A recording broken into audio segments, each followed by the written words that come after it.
To celebrate the upcoming release of what I would argue is one of the most anticipated Resident Evil games of all time, Resident Evil Requiem, I've decided to put together a list of my top 10 Resident Evil games.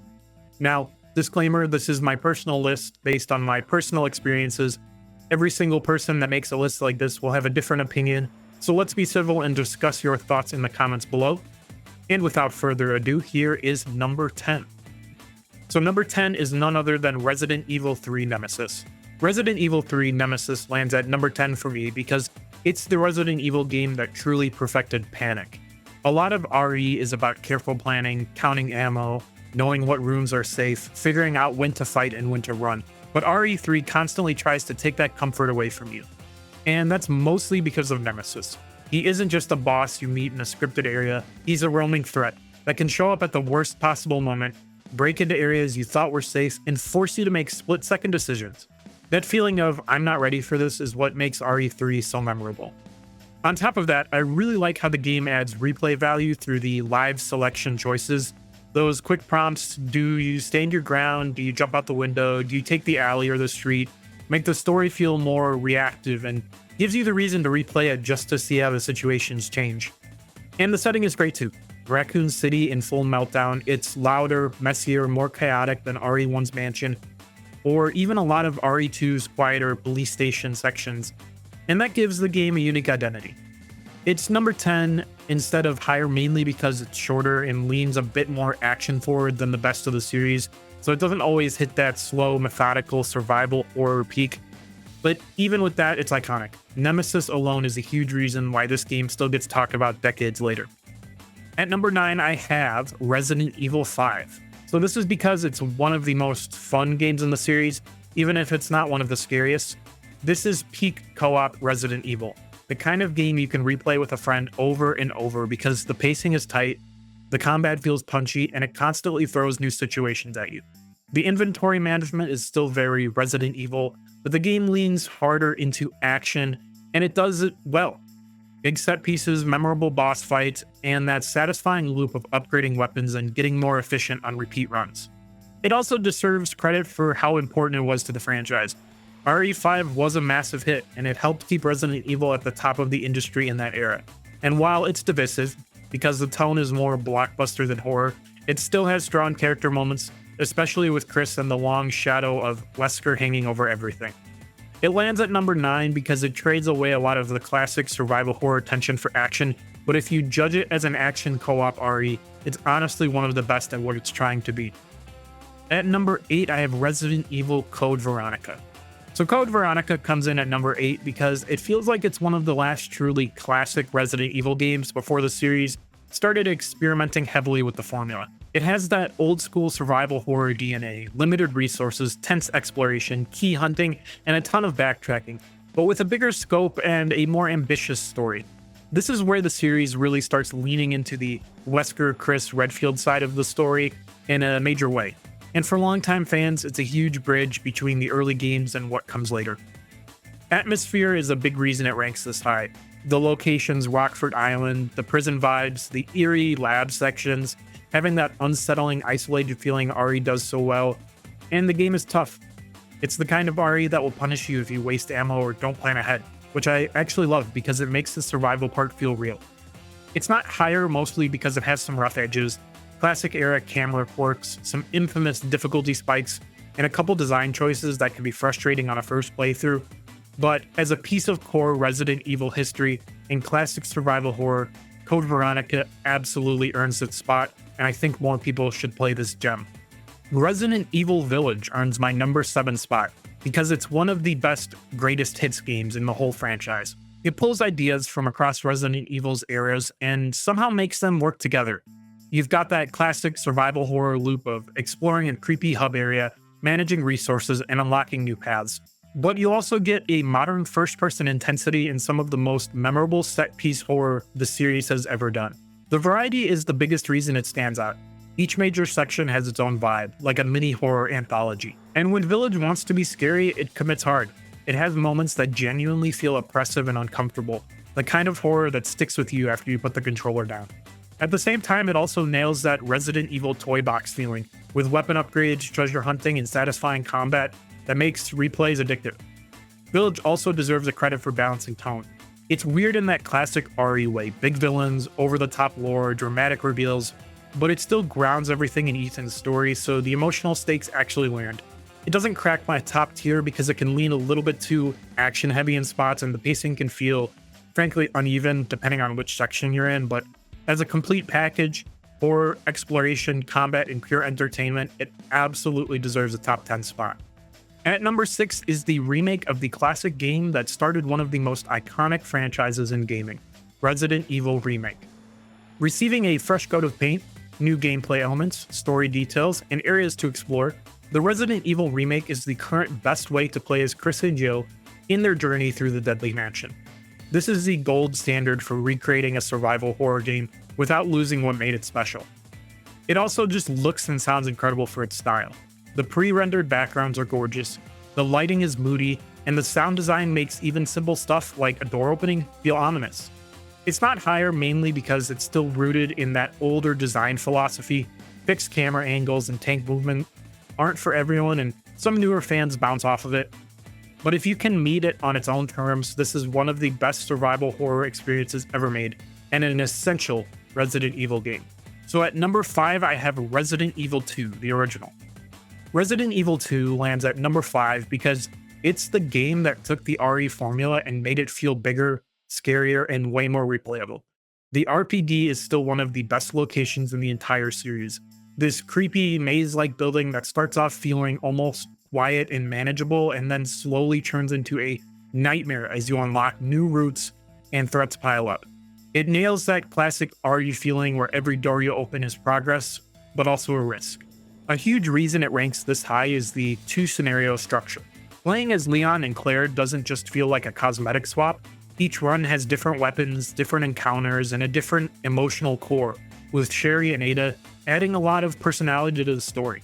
That structure made RE2 feel like you were getting a full package, not just a short campaign, and it gave the game insane replay value for its time. And then you've got Mr. X, who helps push that no place is safe tension that later games would build on even more. Even when he's not on screen, just knowing he can show up adds pressure and makes you second guess your route.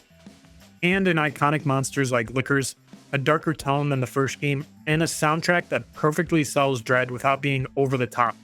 And it's easy to see why RE2 became the blueprint for what a classic Resident Evil sequel should be.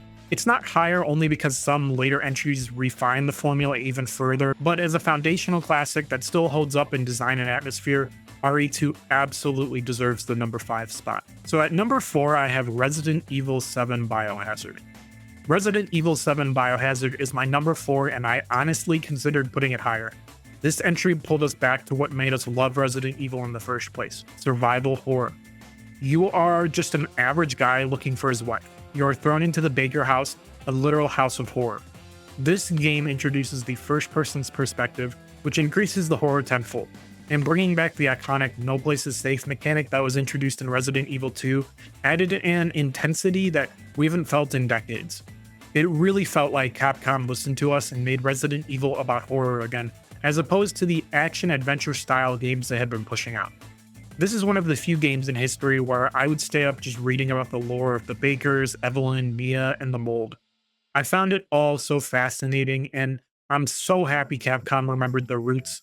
The only reason this isn't higher is because I think the top 3 games on this list are just a bit better, and I think the second half of Biohazard slipped just a bit with its heavier action elements, but that didn't stop me from putting it at number 4 on this list. So at number 3, I have the original Resident Evil 4. Resident Evil 4 is my number 3 because it's the game that reinvented the franchise and basically reshaped third-person action games as a whole without losing that Resident Evil tension. Even though it leans more into action than classic survival horror, which I've been knocking some of the other games on the list for, it still somehow has that constant pressure. You're managing ammo, choosing when to fight or run, and trying to stay in control while everything around you is escalating. The pacing is unreal. It's one of those games where you finish a section and think, okay, I need a breather, and then it immediately throws something even crazier at you. The biggest reason it's so high is how perfectly designed it feels. The over-the-shoulder camera makes every encounter more intimate and stressful, and the combat has this amazing rhythm. Stun, position, melee, crowd control, repeat. where you feel skilled when you play, but you can still get overwhelmed fast. And the enemy design is iconic. The enemies are smarter and more aggressive than our typical zombies, and the game constantly mixes enemy types to keep you on your toes. Every area has its own problem to solve, not just enemies to shoot. Then there's the atmosphere and the variety. The village, the castle, the island, each part has a different tone, different pacing, and a bunch of unforgettable moments. It's also one of the most replayable games in the series because the upgrades, treasures, and unlocks make repeat runs feel rewarding. And yes, it's cheesy in spots, but it's the good kind of Resident Evil cheese. Leon's one-liners, the merchant, the ridiculous villains, it all adds personality without ruining the tension.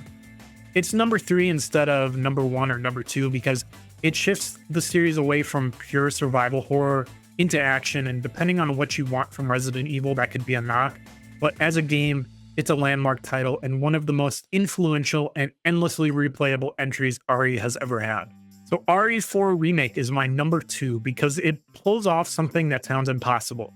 It modernizes one of the most influential games ever made without losing what made it iconic. And in a lot of ways, it actually makes it better. It keeps that legendary RE4 pacing, always moving, always escalating, but it adds more weight, more tension, and more atmosphere. So it feels closer to horror while still delivering the best action game in the series. The combat is the main reason it's so high on my list. It's tense and tactical, not just spray and pray. Positioning matters, parries matter, crowd control matters, and you're constantly deciding how to spend your resources. Every encounter feels like a little puzzle. Stun one enemy, control the group, create space, grab loot, keep moving. It's satisfying in a way that makes you want to replay it immediately because you feel yourself getting better. It's literally just RE4 like we just talked about, but remade. It's great, and it nails the full package. The village still feels brutal and iconic, the castle is dripping with style, and the big set pieces hit hard, while still feeling grounded in danger. It really does feel like the original RE4 just with a nice coat of paint. This game could have been so easily fumbled, and I really think they took everything that was so fantastic about the original RE4 and made it better. The villains look amazing, the world looks amazing, the sound design looks great, it's more fun to play. I think they took some of the wonkier controls of the original and really polished them. It's a fantastic entry, and if you have not played this, I would highly recommend it. I would still say you should play the original as well because there are some aspects of the original that still hold up to this day, but the remake is really an amazing game. If you haven't played it, go give it a shot. See if you can get through it before Requiem, because this is a really good game. So at my number 1, you guessed it, none other than the infamous Resident Evil 6.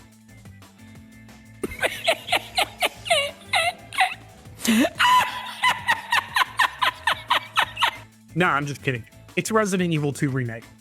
So Resident Evil 2 Remake is my number 1 because it's the clearest example of a remake that doesn't just look better, it redefines how the original feels to play, while still respecting what made it iconic.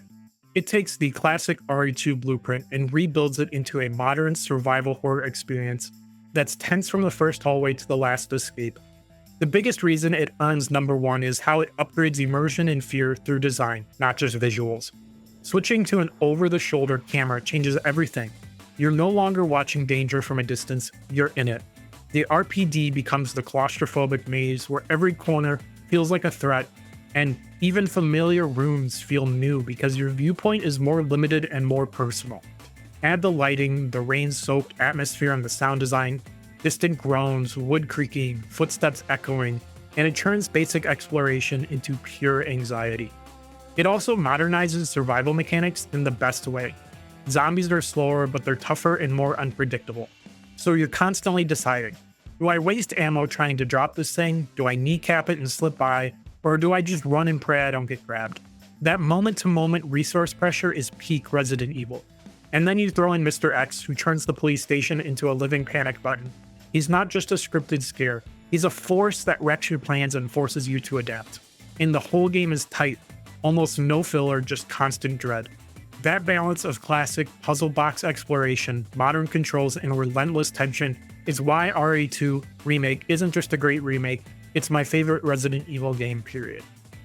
And that is my list. I fully understand that nobody will fully agree with this list. I imagine a lot of you will have Resident Evil 4 or the Resident Evil 4 Remake at number 1.